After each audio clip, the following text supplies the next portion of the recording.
o termo xiita, ele é usado de maneira pejorativa e de maneira equivocada também, né? Um exemplar daquela nossa discussão anterior de uma construção estereotipada que tenta, né, anexar a toda uma população características fundamentalistas, violentas, quando, como você bem comenta, a história do xiismo é uma história de desenvolvimento científico, uma história de uma população que proporciona o comércio e coisas parecidas, né? Eu acho que qualquer analista que olha para a região repara que tentativas de homogeneizar determinados grupos, principalmente os minoritários, como, né, homogeneamente violentos e fundamentalistas, têm fins políticos e são análises toscas, análises que devem ser, né, ignoradas e rechaçadas, porque não fazem o menor sentido. Na verdade, é uma situação que é difícil. O xiita passou a ser sinônimo de radicalismo, de radical. Em qualquer atividade, quem é radical é chamado de xiita. É eco-xiita, porque é radical pela ecologia, radical. E eu vejo a religião muçulmana com muito mais benevolência. Lamento que existam alguns radicalismos, tá?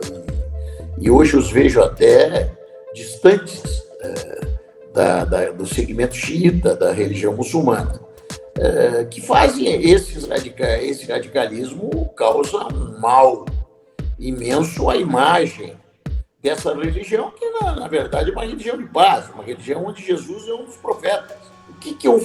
Como é que eu vou dizer? Isso virou um termo que praticamente já é um termo quase que da língua portuguesa. Eu acredito que se você abrir hoje dicionários da língua portuguesa e for lá no X, vai ter o xiita. Tá? E uma mudança disso, ela tem que vir com o tempo e com ações concretas de demonstração de que as coisas não são assim. Não é por lei que nós vamos conseguir fazer com que a palavra xiita deixe de ser vinculada ao radicalismo. É com exemplo, com ações. E essas minorias, como você bem coloca, aí nós temos os xiitas, os iázides, em alguns momentos os curdos, são grupos que estão na ponta de frente do sofrimento desse tipo de violência, né?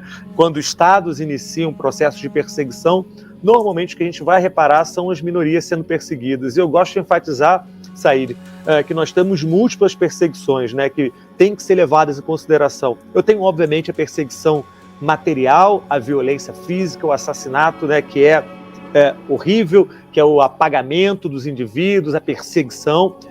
Nós temos, muitas vezes, também um apagamento simbólico e cultural, né? E aí, no caso dos xiitas, por exemplo, a destruição de espaços sagrados, o impedimento da entrada em cidades importantes, como Karbala, por exemplo, em que você tem todo um debate, né, de autorização da entrada de peregrinos e coisas parecidas. Então, olhar as minorias, para quem estuda o Oriente Médio, é um olhar atento sobre grupos que são extremamente importantes para a produção política, humanitária e econômica desse espaço e que normalmente são aí alvo dessa violência estatal, porque a gente também sabe que na história, né, das relações internacionais existe essa certa tradição maquiavélica, né, de escolher minorias para se culpabilizar problemas do Estado e coisas parecidas.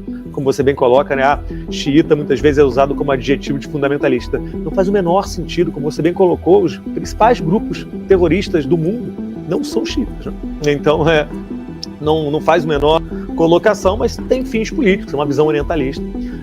E acho que esse olhar ele é atento e necessário para a gente observar esse tipo de colocação.